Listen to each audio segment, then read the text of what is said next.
আসসালামু আলাইকুম ওয়া রাহমাতুল্লাহি ওয়া বারাকাতুহু।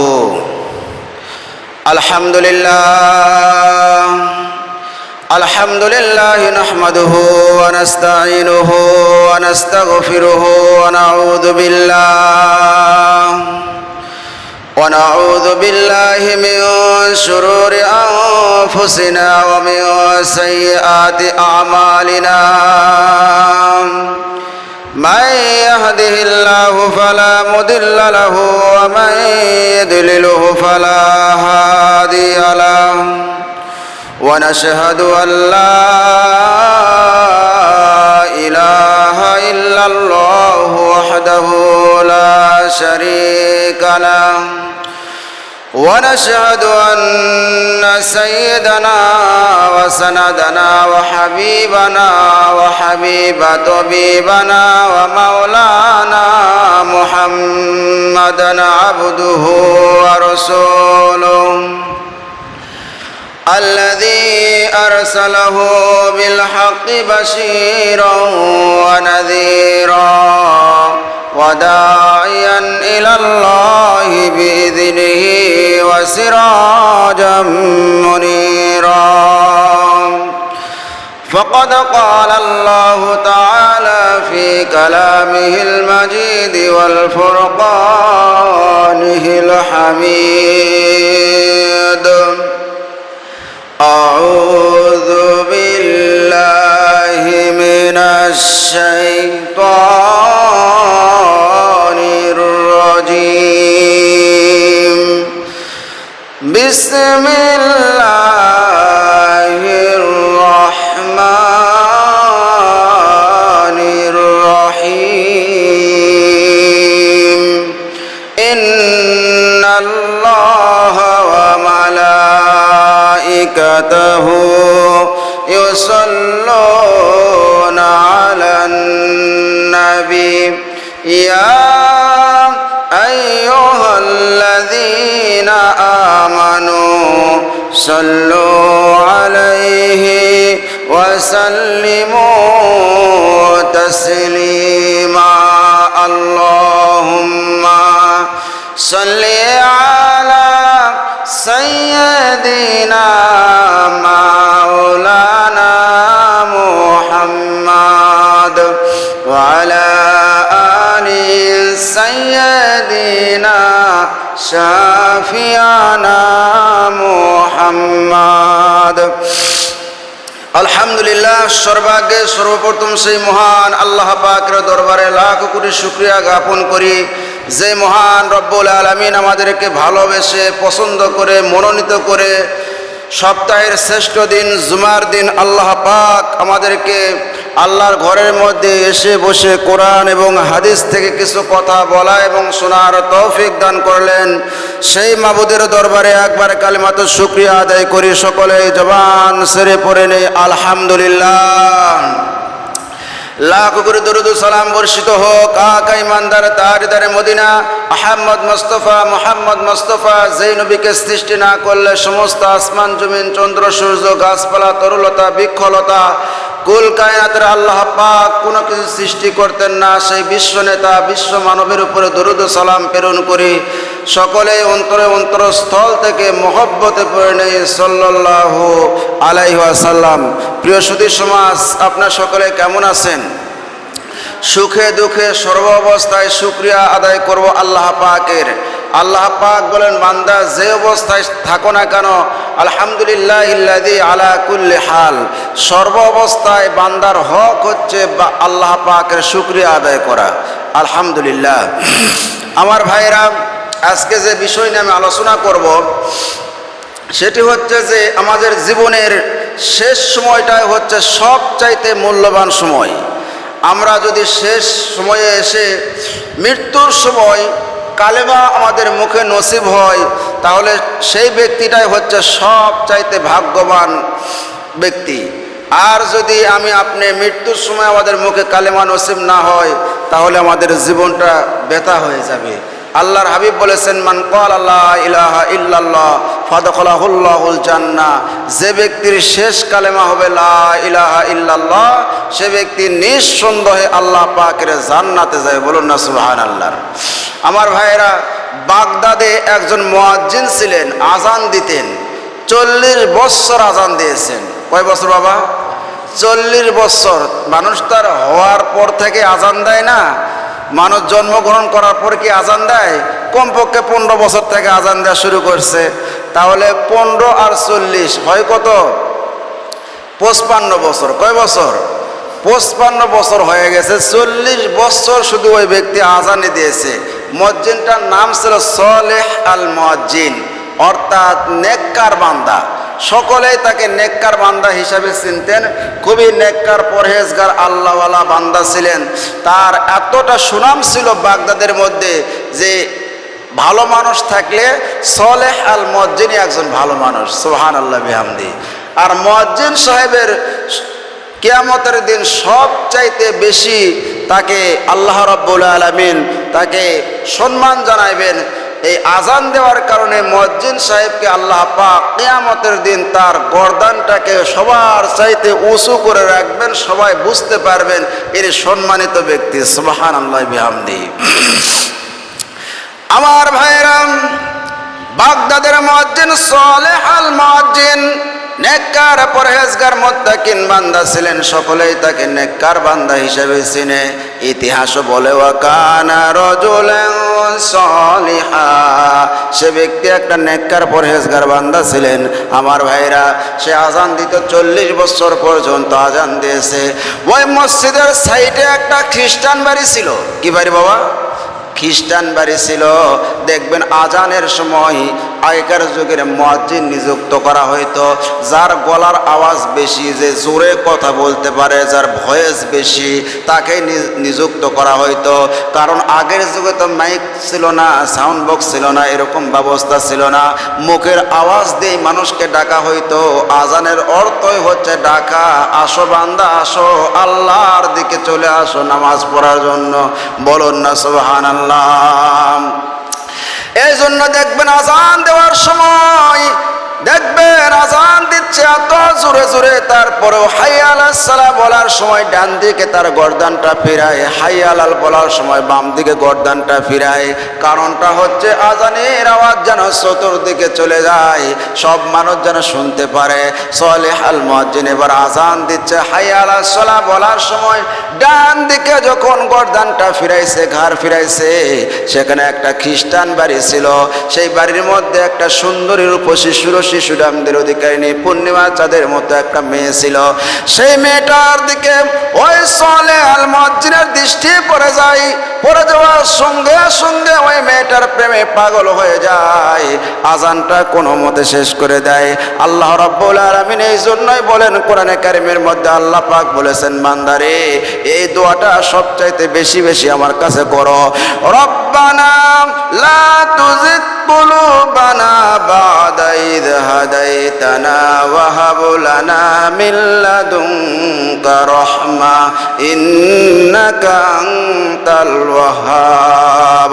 আয় আল্লাহ তাআলা, একবার হেদায়েত দেওয়ার পরে অন্তরটাকে আর বাঁকা পথে নেও না। একবার হেদায়েত দেওয়ার পর আর গোমরাহ বানায় দেও না। আর আল্লাহ রহমত করো, দয়া করো। আপনার রহমত দয়া ছাড়া আমরা হেদায়েতের পথে থাকতে পারবো না। বলুন না সুবহানাল্লাহ। আমার ভাইরা, আপনি আমার অন্তরের মধ্যে কি হয়, আমি আপনি কি চিন্তা করি, আমাদের চোখ দিয়ে আমি আপনি কি দেখি, পৃথিবীর কোন মানুষকে, কোন সবাইকে আপনি ফাঁকি দিতে পারবেন, কিন্তু আল্লাহ পাককে ফাঁকি দিতে পারবেন না। আল্লাহ রাব্বুল আলামিন কোরআনে কারীমের মধ্যে বলেন, ইয়ালামু খায়িনাতাল আইন ওয়া মা তুখফিস সুদূর। আল্লাহ পাক বলেন, চোখের প্রতিটা খেয়ানত তিনি জানেন, আর অন্তরে যা কিছু ভাবো সবাই আল্লাহ রাব্বুল আলামিন জানেন। ওই যে মুয়াজ্জিন সাহেব যখন নজর দিয়েছে, ও তার ডান দিকের বাড়িতে একটা খ্রিস্টান সুন্দরী রূপসী শিশুরা আমাদের দিকে পূর্ণিমার চাঁদের মতো একটা মেয়ে ছিল। সেই মেয়েটার দিকে তার দিলটা মাইল হয়ে যায়। তাড়াতাড়ি করে আজান শেষ করে সেই বাড়ির মধ্যে যা ডাক দেয়, মেয়েটা দরজা খুলে দেয়। খ্রিস্টান হলে কি হবে, কারণ পাশের মসজিদে আজান যায়, মুয়াজ্জিনকে সবাই চিনে। বলতেছে, হুজুর আপনি কেন আসছেন, কি খবর, আসেন বাড়ির ভিতরে আসেন। এবার মুয়াজ্জিন সাহেব সালেহ আল মুয়াজ্জিন বাড়ির ভিতরে ঢুকে গেল, দরজা লাগায় দিল। মেয়ে বলতেছে, আপনি দরজা কেন লাগায় দিলেন? বলে, মেয়ে আমি তোমাকে ভালোবাসি, পিয়ার করি, লাভ করি, আমি তোমাকে দেখে পাগল হয়ে গেছি। হয় তুমি আমার কথা মানো, দুটা অপশন তোমার কাছে আছে। যদি তুমি বিছানাকে কবুল করো তাহলে তুমি বেঁচে যাবে, না হলে আমি তোমাকে হত্যা করে ফেলবো। মানুষের কথার মধ্যে তো বোঝা যায় কোনটা ফান আর কোনটা হলো সিরিয়াস। মেয়েটা বুঝতে পারছেন যে মুয়াজ্জিন সাহেব সে তো যে অবস্থায় আছে যে কোনো সময় দুর্ঘটনা ঘটাইতে পারে। দেখেন মানুষকে আল্লাহ রাব্বুল আলামিন কেমনে হেদায়েতের পথ থেকে আবার বিচ্যুত করে দেয়। এই জন্য আল্লাহর কাছে দোয়া করতে হবে, আল্লাহ তুমি হেদায়েত দিয়ে এই পথ থেকে বিচ্ছিন্ন করো না। বলুন না সুবহানাল্লাহ। সালেহ আল মুয়াজ্জিন বললেন, দুটো অপশন, হয় বিছানা কবুল করো, না হলে আমি তোমাকে জানে মেরে ফেলবো। মেয়েটা বলতেছে, দেখো তুমি যদি আমার সাথে অপকর্ম করো, জিনায় লিপ্ত হয়ে যাও, তাহলে আমার তো একটা সমাজ আছে, সমাজের মানুষের কাছে আমি মুখ দেখাইতে পারবো না। আমি আমার একটা আবদার, তুমি আমাকে বিবাহ করো, বিবাহ করলে আমি তোমার সারা জীবন দাসী হয়ে থাকবো, তোমার খেদমত করবো, আমাকে জোর জুলুম করতে হবে না। বলে, ঠিক আছে আমি তোমাকে বিবাহ করতে চাই। বলে, বিবাহ করতে হলে তোমাকে খ্রিস্টান হতে হবে। আমার ভাইয়েরা দেখেন কত সুন্দর একজন মানুষ, নেককার পরহেজগার মুত্তাকিন, সে ব্যক্তি পথ ভোলা হয়ে যাচ্ছে। বলে, ঠিক আছে আমি খ্রিস্টান হয়ে যাব। এবার সালেহ আল মুয়াজ্জিন বলল, আমি খ্রিস্টান হয়ে গেলাম, আমি ইসলাম ধর্ম ত্যাগ করলাম, মুহাম্মদ সাল্লাল্লাহু আলাইহি সাল্লামের আনিত ধর্মর সাথে আমার কোনো সম্পর্ক নাই। এবার মেয়েটা বলতেছে, আপনি যে খ্রিস্টান হয়েছেন এর কোনো রেকর্ড নাই, এর কোনো লিখিত নাই, কোনো সাক্ষী নাই। আপনি তো বিছানায় থেকে উঠে আবার বলতে পারেন আশহাদু আল্লাহ ইলাহা ইল্লাল্লাহ ওয়া আশহাদু আন্না মুহাম্মাদার রাসূলুল্লাহ। আমি কেমনে বিশ্বাস করব? আপনি যে খ্রিস্টান হয়েছেন সেটা প্রমাণ দিতে হবে। ওই যে শুয়োরের গোশত আছে, শুয়োরের গোশত পাতিলের মধ্যে আছে, আপনি যদি খান তাহলে আমি বিশ্বাস করব যে আপনি সত্যিকারে খ্রিস্টান হয়েছেন। বোঝেন নাই কথা? তারা তো শুয়োরের গোশত তাদের কাছে জায়েজ, তারা খায়। মুসলমানের কাছে যেমন গরুর গোশত, ওদের শুয়োরের গোশত। পাতিলের মধ্যে থেকেই সালেহ আল মুয়াজ্জিন গোশত বাহির করে শুয়োরের গোশত খাওয়া শুরু করে দিল। খাইতে খাইতে পেট পুরে শুয়োরের গোশত খাইছে। বলতেছে, মেয়েটা এবার তো তোমার বিশ্বাস হয়েছে যে আমি খ্রিস্টান হয়েছি। বলে, আর একটা কাজ আছে। বলে, কি কাজ? আবার কি করতে হবে? বলে, ওই যে ওখানে মদ আছে, মদ যদি তুমি খাও তাহলে বিশ্বাস করবে সত্যিকারে তুমি খ্রিস্টান হয়েছ। সালেহ আল মুয়াজ্জিন কার মানুষ, এবার বলে, মদ কোথায়, দাও আমাকে। মদের বোতল নিয়ে এবার ঢক ঢক করে মদ পান করা শুরু করে দিল। কোনোদিন মদ খাই নাই, এখন তো মদ খাওয়ার পর মাতলামি চলে আসছে। এখন উল্টা পাল্টা মেয়েকে বলতেছে, মেয়ে এখন তো তোমার কাজ হয়েছে, তুমি যা বলেছিল আমি ইসলাম ধর্ম ত্যাগ করেছি, শুয়োরের গোশত খেলাম, আবার মদ খেলাম, এখন তো তুমি আমার কথা শুনবে। টালমাটাল ভাবে কথাবার্তা বলতেছে। মেয়েটা অবস্থা বুঝতে পারে, ঘরের দরজা লাগিয়ে দিছে। ঘরের মধ্যে ঢুকে মেয়েটা বলতেছে, এ মুয়াজ্জিন সাহেব, যেহেতু তুমি আমাদের ধর্ম গ্রহণ করেছো, এটা আনুষ্ঠানিকভাবে আমার বাবা বাহিরে গেছে, সে আসার পরে অনুষ্ঠান করে বিবাহ হবে, কোনো সমস্যা নাই, একটু অপেক্ষা করো, ছাদের উপরে যাও, ছাদের উপরে যাও, অপেক্ষা করো, আমার বাবা বাহির থেকে আসার পরে বিবাহ হবে। সালেহ আল মুয়াজ্জিন এবার ছাদের উপর টাল হয়ে গেছে, মাতাল হয়ে গেছে, মদ কোনোদিন খায় নাই, প্রথমবার মদ খাইছে। মাতাল হওয়ার পরে ছাদের উপরে গেছে। বর্তমান যুগে তো লিফটের মতো সিস্টেম নাই, বর্তমান যুগে তো এরকম ভাবে আপনার সিঁড়ির মতো সিস্টেম ছিল না, অনেক কষ্ট করে ছাদের উপরে গেছে। এরকম ঢুলতে ঢুলতে ঢুলতে ঢুলতে ওই ছাদের উপর থেকে সালেহ আল মুয়াজ্জিন পড়ে গেলেন আর মারা গেলেন। এবার খ্রিস্টান মেয়েটার বাবা বাড়িতে আসছে, আসার পরে দেখতেছে বাড়ির সামনে সালেহ আল মুয়াজ্জিন পড়ে আছে। খুব চিন্তার মধ্যে পড়ে গেল। মুসলমানের মুয়াজ্জিন মরে গেছে, আমার বাড়ির সামনে, এর তো বিচার হবে, না জানে কি হয়। মানুষেরা বলে ভাইরাস, মানুষেরা বলে পয়জন দিয়ে তাকে মেরে ফেলেছে। সেই চিন্তার মধ্যে পড়ে গেল। ওই মেয়েটা কিন্তু ঘরের মধ্যে ঢুকে দরজা লাগিয়ে দিয়ে বসে আছে। এবার বাবা গিয়ে দরজা খুলতে বললাম। মেয়েটা দরজা খোলার পরে মেয়েকে বলতেছে, মা বাহিরে ওই যে মসজিদের মুয়াজ্জিন সাহেব তো মরে গিয়ে পড়ে আছে। বলতে, বাবা এই কাহিনী, সে এরকম খ্রিস্টান ধর্ম গ্রহণ করেছে, আমার সাথে অপকর্ম করতে চায়। আমি শর্ত দিয়েছিলাম শুয়োরের গোস্ত খাইতে হবে, তা খেয়েছে। আমি তাকে বলেছিলাম মদ খাইতে হবে, তাও খেয়েছে। খাওয়ার পরে সেই ছাদের উপর উঠে পড়ে মারা গেছে। এবার খ্রিস্টান বলতেছে, খুব ভালো কাজ করেছো, খুব সুন্দর কাজ করেছো, খুব ভালো কাজ করেছো, এটাই আমি চাইছিলাম, খুব ভালো কাজ করেছো, তোমাকে ধন্যবাদ, ওয়েলকাম, থ্যাংক ইউ। মেয়েকে জানানোর পরে মুসলমানের মুয়াজ্জিন নাই করে আজান হয় না কেন, বোঝেন নাই কথা, সব পেরেশান হয়ে গেছে। আর মানুষ মরে যাওয়ার পরে তো তার খবর গোপন থাকে না। তখন খবর পাইল ওই খ্রিস্টানের বাড়ির পাশে মরে পড়ে আছে। সমস্ত ঘটনা শোনার পরে, কারণ সে তো এখন আর মুসলমান নাই, সে মুরতাদ হয়ে গেছে। কি হয়ে গেছে বাবা? মুরতাদ হয়ে গেছে, মুসলমান নাই। তাকে একটা বস্তার মধ্যে ভরে ডাস্টবিনের মধ্যে ফেলে দিয়ে চলে আসে। চিন্তা করেন কোন সম্মানের জায়গায় থেকে কোন জায়গায় তারে আল্লাহ পাক নামায় দিল। এই জন্য আল্লাহ রাব্বুল আলামিন কোরআনে কারীমের মধ্যে বলেন, ইয়ালামু খায়িনাতাল আইন ওয়া মা তুখফিস সুদূর। আল্লাহ পাক বলেন, চোখের প্রতিটা খেয়ানত তিনি জানেন, আর অন্তরে যা তুমি কল্পনা করো তা সব কিছু জানেন কে? কে জানেন বাবা? সবাই বলে না, কে জানেন? আল্লাহ জানেন। এই জন্য কোনো মানুষকে নিয়ে আপনি মনে মনে মন কলা খাইতে পারবেন না। তার মেয়েকে নেশে যাচ্ছে, আপনি খারাপ ধারণা করলেন, তার বোনকে নিয়ে যাচ্ছে, তার স্ত্রীকে নিয়ে যাচ্ছে, তার মাকে নিয়ে যাচ্ছে, আপনি মনে মনে খারাপ ধারণা করবে। এটাও কিন্তু একটা বড় ধরনের কবিরা গুনাহ, যারা কোন ঠিক কিনা? আমার ভাইয়েরা, মদিনায় একটা ঘটনা ঘটে গিয়েছিল।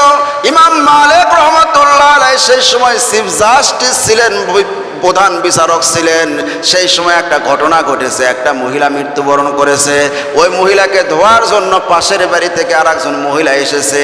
আসার পর ওই মহিলাকে ধোয়ার জন্য তার পরনে কাপড়গুলো খোলার পরে তার শরীরের মধ্যে, পেটের মধ্যে চাপ দিচ্ছে, যাতে করে পেটের মধ্যে পায়খানা ময়লা কিছু থাকলে বাইর হয়ে যায়, পরিষ্কার করবে। তার উরুর উপর হাত দেওয়ার সঙ্গে সঙ্গে ওই মেয়েটার হাত সিমেন্টেড হয়ে যায়, লেগে যায়, আর খুলতে পারে না। হাত একবার উরুর সাথে লাগে গেছে, আর খুলতে পারতেছে না। ওখানকার থানার ইমাম, জেলার ইমাম যত আছে সব ইমামেরা, মুফতি, মুহাদ্দিস, মুফাসসিররা এসেছে, ফতোয়া দিচ্ছে যে কি করা যায়, হাত খুলতেই পারে না। মরা মহিলার উরুর সাথে ওই জীবিত মহিলার হাত লাগে গেছে, আর খুলতে পারতেছে না। সব ইমামেরা ফতোয়া দিল, যেহেতু মানুষটা মারা গেছে, তার গায়ের গোস্ত কেটে তার হাতটা খোলা হোক।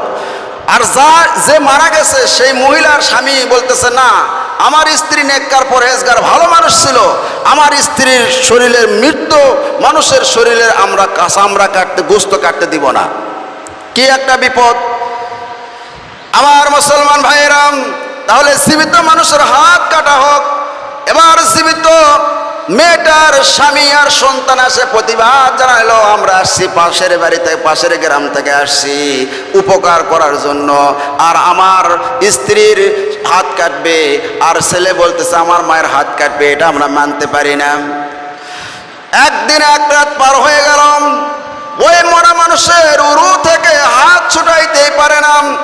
কি ঘটনা ঘটে গেল!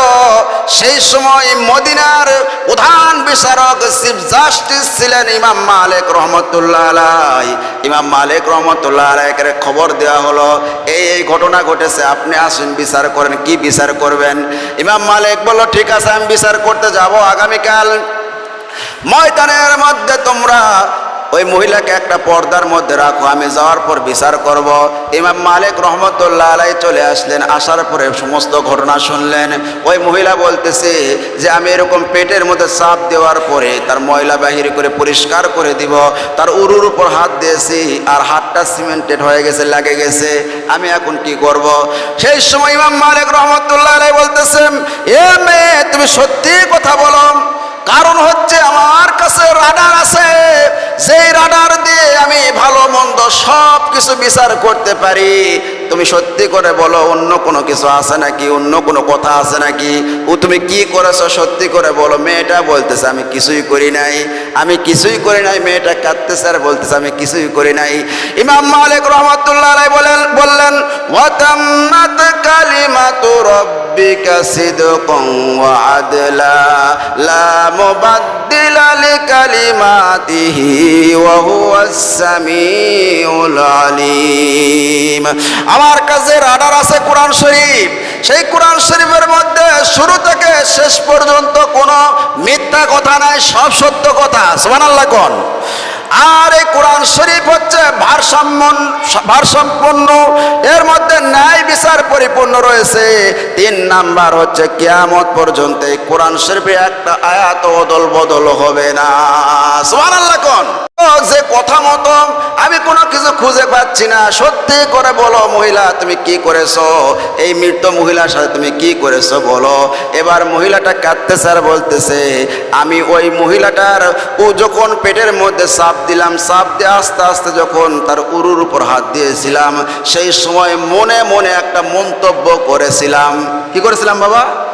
মনে মনে একটা মন্তব্য করেছিলাম যে তুমি যতই দরবে সুফি সাজো না কে, তোমার সাথে একটা ছেলেকে আমি ঘুরতে দেখেছিলাম। আমার ভাইয়েরাম, এই যে একটা মন্তব্য সে করেছে, তোমার সাথে একটা ছেলেকে আমি ঘুরতে দেখেছিলাম, এই কথা বলে উরুর উপর হাত দিয়েছে আর হাত লেগে গিয়েছে। আমার ভাইয়েরা, আসলে কোন সময় কোন দিন কোন টাইমে ঘটনা ঘটেছে, সেই সময় স্বামীকে আর ছেলেকে ডাক দেওয়া হলো। ওই মৃত মহিলার স্বামী বলতেছে ওটা তার ভাইয়ের ছেলে ছিল। কার ছেলে ছিল?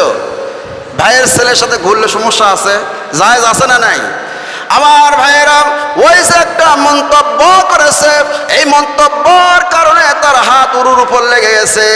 এইরকম আমরা অনেক মানুষকে খারাপ খারাপ ধারণা করি, মন্তব্য করি। আল্লাহর কোরআনের আয়াত, যদি আল্লাহর কোরআনে আইন থাকতো কার কত কিছু লাগায় যাইতো, জোরে কোন ঠিক কিনা? আমার ভাইয়েরা, এবার ঘটনা ঘটে গেল। ইমাম মালিক রাহমাতুল্লাহ আলাইহি বললেন, কোরআনে কারীমের একটা আয়াত বললেন ইয়াকসিব খতিয়াতান আও ইসমান সুম্মা ইয়ারমি বিহি বারিআন ফাকাদ ইহতামালা বুহতানাও ওয়া ইসমান মুবিনা।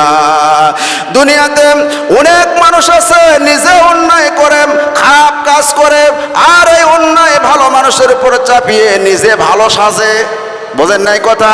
নিজে অন্যায় করে, নিজে খারাপ কাজ করে, এই অন্যায়টা ভালো মানুষের উপর চাপে দিয়ে নিজে ভালো সাজে। সে যেন প্রকাশ্য গুনার বোঝা বহন করতেছে। কে বলেছে এই কথা? আল্লাহ পাক বলেছে যে মানুষের উপরে খারাপ ধারণা করে নিজে খুব ভালো সাজে। এরকম আছে না নাই? এবার বলো দ্বিতীয় রাডার হচ্ছে আল্লাহর নবীর হাদিস। আল্লাহর নবী বলেছেন আল মুসলিমু মান সালিমাল মুসলিমুনা মিন লিসানিহি ওয়া ইয়াদিহি।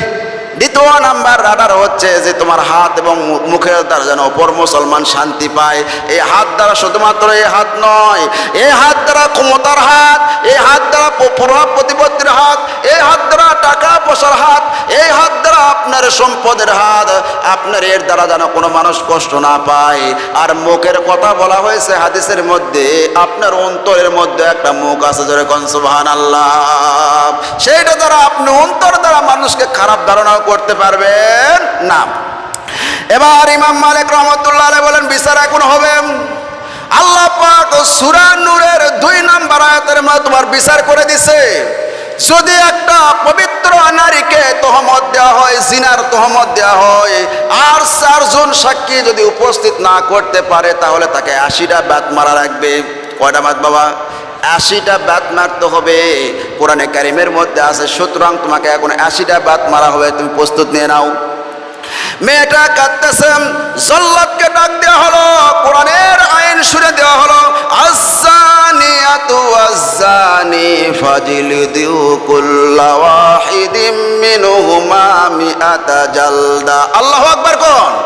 কোরআনের যদি আইন থাকতো, একটা একটা জিনাকারীকে যদি বাইতুল মুকাররমের সামনে যদি ইন্টারনেট, ফেসবুক, ইউটিউবের মধ্যে, টিভির মধ্যে সম্প্রচার করা হইতো যে একটা জিনাকারীকে সবার সামনে, সকল দর্শকের সামনে, হাজার হাজার মানুষের সামনে তাকে ফাঁসির কাষ্ঠ ঝুলান্ত হচ্ছে, তাহলে আর জিনাকারী খুঁজে পাওয়া যাইতো না। জোরে কোন ঠিক কিনা?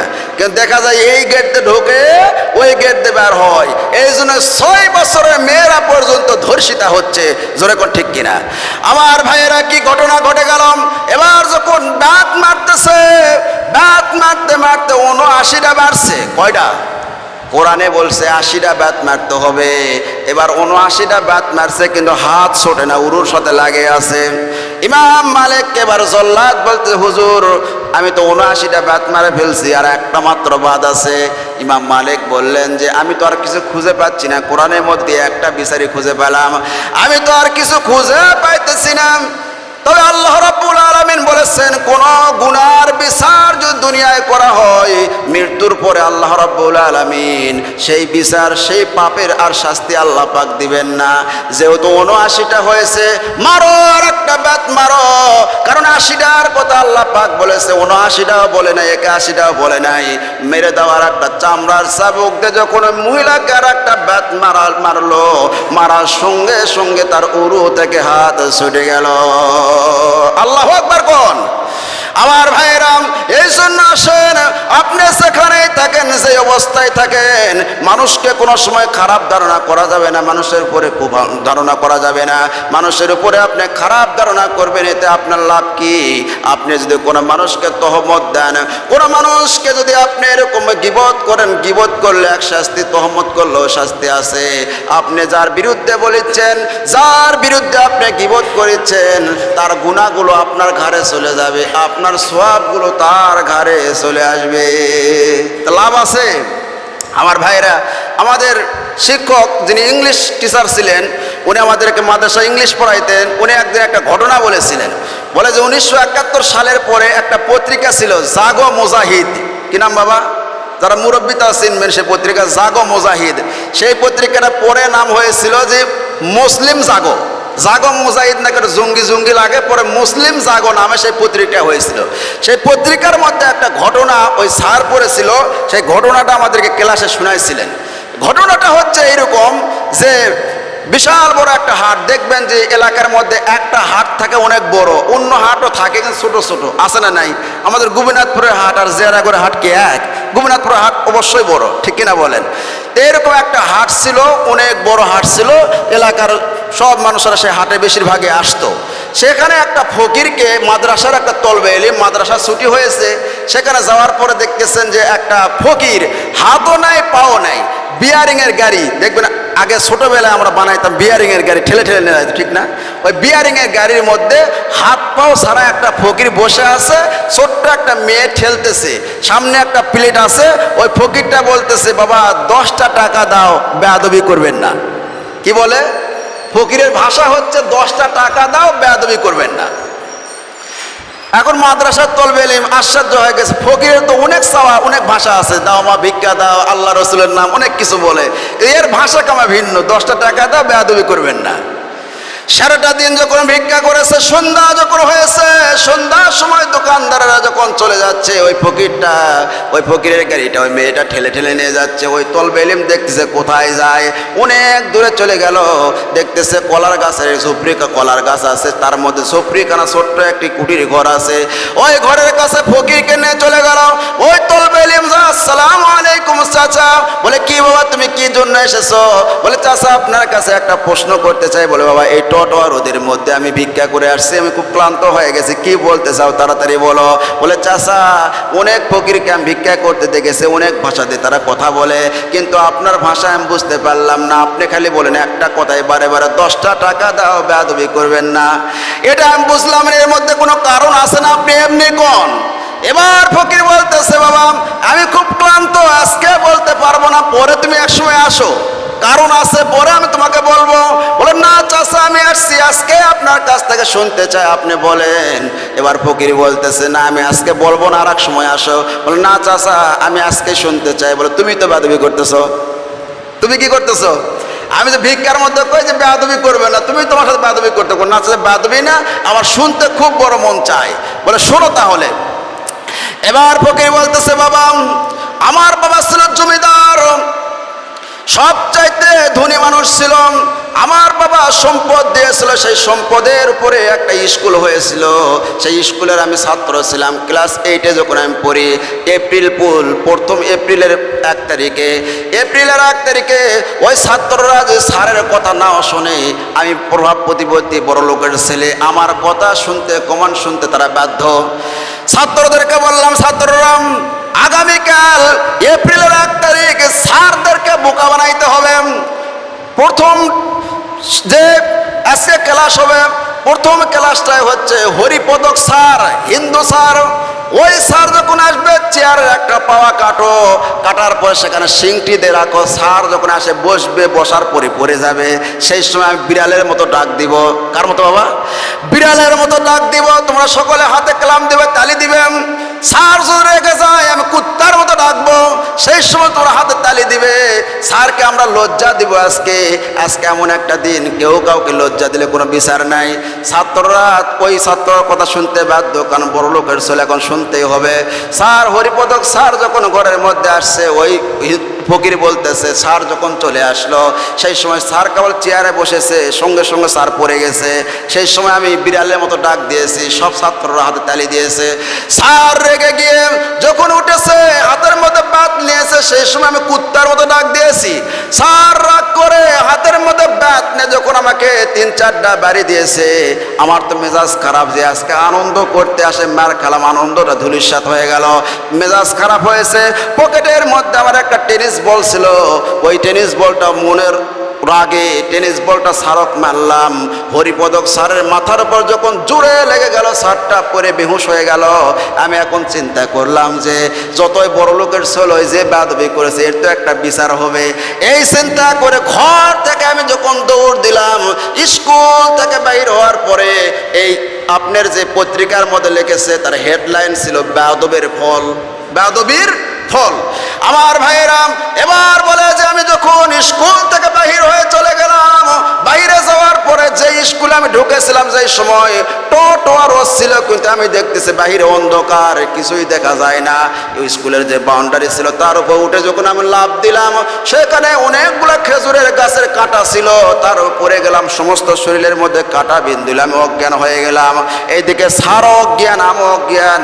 অফিসের মধ্যে নিয়ে আসা হলো, ডাক্তারকে নিয়ে আসার পরে ডাক্তার যখন চিকিৎসা করলো, আমি এবং স্যার দুইজনে সুস্থ হয়ে গেলাম। চিন্তা করলাম স্যার আমাকে মারছে, আমি স্যারক মারছি, শোধবোধ হয়ে গেছে। কিন্তু হেডমাস্টার বলতেছে, হরিপদক স্যার এই যে আপনার হাতে ব্যাট দিলাম, বেয়াদবি করেছে, বেয়াদবির আপনি বিচার করেন, ইচ্ছা মতো আপনি মারেন, কোনো সমস্যা নাই। এর বাপ বড় লোক জমিদারের কারণে যদি আমাদের চাকরি যায়, সকলের চাকরি যাবে, কোনো আপত্তি নাই, আপনি বিচার করেন। সেই সময় হরিপদক স্যার ওই ব্যাটটা নিয়ে চোখের পানি ছেড়ে কেঁদেছিল আর বলেছিল, আপনারা সকলেই মুসলমান আর আমি একজন মাত্র হিন্দু মানুষ, আমি যদি এখানে বিচার করি আপনাদের সকলের চাকরি থাকবে ঠিকই, কিন্তু আমার চাকরি চলে যাবে। আমার এই চাকরি নিয়ে, আমার বউ সংসারকে নিয়ে আমার সংসারটা চলে, এই চাকরির টাকা দিয়ে আমি এই কাজ করব না, আমি বিচার করব না। বিচার দিলাম ভগবানের কাছে। আমার ভাইয়েরা অনেক বড় শিক্ষা আছে এখান থেকে। যখন এই কথা বলেছে, বলে যে স্যার বিচার করলাম, বাড়িতে চলে আসলাম। বাড়িতে আসার পরে ওই ফকির বলতেছে, আমার গায়ের মধ্যে জ্বর আসলো, জ্বর আর নামে না, জ্বর নামে না।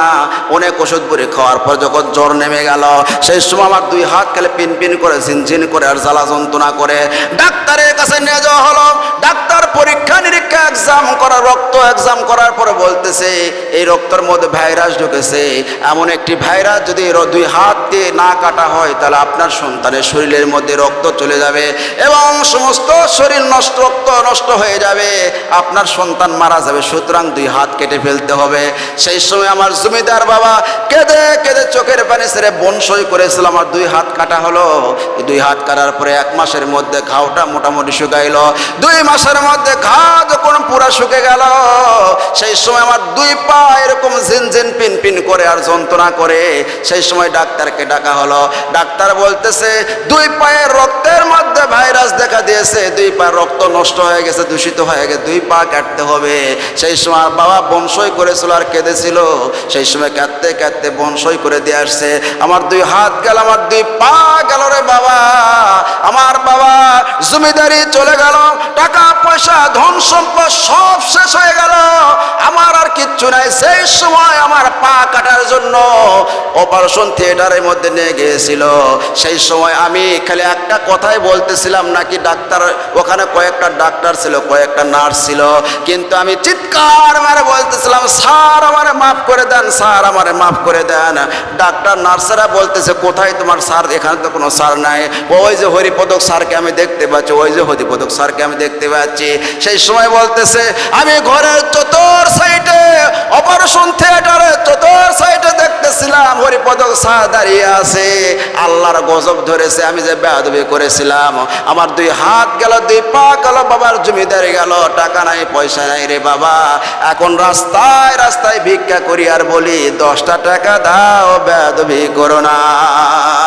এই জন্য ভাইরা ওই স্কুল কলেজ ইউনিভার্সিটি বিশ্ববিদ্যালয় মাদ্রাসার ছাত্ররা এই জন্য কোন শিক্ষকের সাথে, একটা হিন্দু শিক্ষকের সাথে বেয়াদবি করার কারণে তার যদি এই শাস্তি হয়, তোমার শিক্ষক তোমার কত পড়ান পড়াইলো, ABCD ক খ থেকে নিয়ে একদম মাস্টার্স পর্যন্ত তোমার শিখাইলো, শিক্ষক তো শিক্ষকই, তার সাথে কোনো সময় বেয়াদবি করবেন না। যদি আপনার শিক্ষকের সাথে আপনি বেয়াদবি করেন তাহলে আপনার 4টা শাস্তি হবে। কয়টা শাস্তি বাবা? 4টা শাস্তি হবে। এটা আসছে কিতাবের মধ্যে আসছে। হযরতে আলী রাদিয়াল্লাহু তাআলা বলেছেন আমাকে যে ব্যক্তি একটা হরফ শিক্ষা দিল, একটা আলিফ আমাকে শিক্ষা দিল, আমি তার গোলাম হয়ে গেলাম। সে আমাকে বিক্রি করতে পারে, সে আমাকে এরকম গোলাম হিসাবে রাখতে পারে। আমার ভাইরা 4টা শাস্তির মধ্যে 1 নাম্বার শাস্তি হচ্ছে আপনি যা পড়বেন তা খালি ভুলে যাবেন, যা পড়বেন তাই ভুলে যাবেন। 2 নাম্বার শাস্তি হচ্ছে আপনার রুজি রোজগারের মধ্যে কোনো বরকত থাকবে না। 3 নাম্বার শাস্তি হচ্ছে মৃত্যুর সময় কালেমা নসিব হবে না। 4 নাম্বার শাস্তি হচ্ছে রে ভাই কবরের মধ্যে সওয়াল জবাব দিতে পারবেন না।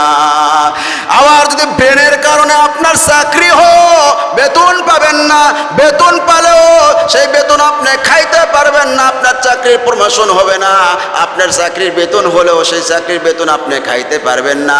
এইভাবে আপনি দুনিয়ায় ধুকে ধুকে মরবেন। আল্লাহর নবী বলে গেছেন, জোরে কন্যা আল্লাহু আকবার। আমার ভাইয়েরা কেমন ছাত্র, কেমন শিক্ষক দেখেন। আল্লাহর নবীর দরবারের ছাত্র কেমন ছাত্র ছিল।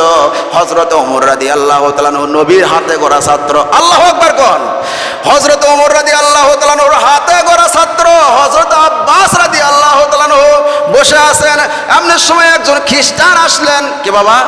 খ্রিস্টান আসার পর প্রশ্ন করলেন, ওমর রে আমি তোমাকে 4টা প্রশ্ন করতে চাই, এই 4টা প্রশ্নর যদি উত্তর দিতে পারো তাহলে আমি কালেমা পড়ে মুসলমান হয়ে যাব।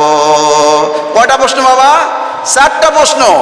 1 নাম্বার প্রশ্ন হচ্ছে যে একই মায়ের 2 ভাই, 2 সন্তান। একই মায়ের কয় সন্তান? একই মায়ের পেট থেকে 2 সন্তান হয়েছে, অর্থাৎ 2 ভাই। ওরা একই দিনে হয়েছে, একই সময়ে হয়েছে, একই বছর একই মাসে হয়েছে, এবং ওরা 2 জন একই বছর একই মাসে একই দিনে মৃত্যুবরণ করছে। মৃত্যুবরণ করছে ও একই দিনে একই মাসে একই সময়ে, তারপরেও 100 বছরের তাদের বয়সের ব্যবধান। 1 নাম্বার প্রশ্ন। 2 নাম্বার প্রশ্ন হচ্ছে পৃথিবীতে এমন একটা জায়গা আছে যেই জায়গায় সূর্যের আলো একবার গেছে আর কোনোদিন যায় নাই। জটিল না সহজ প্রশ্ন? 3 নাম্বার প্রশ্ন হচ্ছে এমন একটি কয়েদিখানা, জেলখানা, যেই জেলখানার মধ্যে নিঃশ্বাস নেওয়া যাবে না, বাহির থেকে কোনো খাবারও দেওয়া যাবে না, কিন্তু সেই জেলখানার মানুষও জীবিত এবং কি জেলখানাটাও জীবিত। সুবহানাল্লাহ কোন? 4 নাম্বার প্রশ্ন হচ্ছে এমন একটি কবর যে কবরের বাসিন্দা জীবিত, কবরও জীবিত, এবং কবর ওই বাসিন্দাকে নিয়ে, কবরবাসীকে নিয়ে জায়গায় জায়গায় ভ্রমণ করে, সফর করে, এবং কবর থেকে ওই মানুষটা বের হয়ে দীর্ঘদিন পর্যন্ত দুনিয়া আবার বেঁচে ছিল। প্রশ্নগুলো সহজ না কঠিন? বোঝেন নাই মনে হয়? সহজ না কঠিন? চারটা প্রশ্ন জটিল এবং কঠিন প্রশ্ন করছে। হযরত ওমর বলতেছে যে আমি তো ওস্তাদ, আমি কি উত্তর দেব? এই যে আমার ছোট্ট ছাত্র এই উত্তর দিয়ে দেবে। সুবহানাল্লাহ কোন? সেই ছাত্রটা কে জানেন?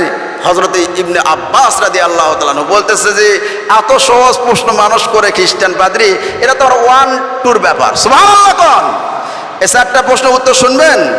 আজকে তো হবে না, সময় হয়ে গেছে। ইনশাআল্লাহ আল্লাহ পাক তৌফিক দান করলে সামনের জুমায় বলা হবে চারটা প্রশ্নের উত্তর কি হবে। খুব জটিল প্রশ্ন এবং উত্তরটাও খুব জটিল, কিন্তু আল্লাহ পাক এই প্রশ্ন উত্তরগুলো কোরআনে কারিমের মধ্যে বলে দিয়েছেন। জোরে কন্যা সুবহানাল্লাহ।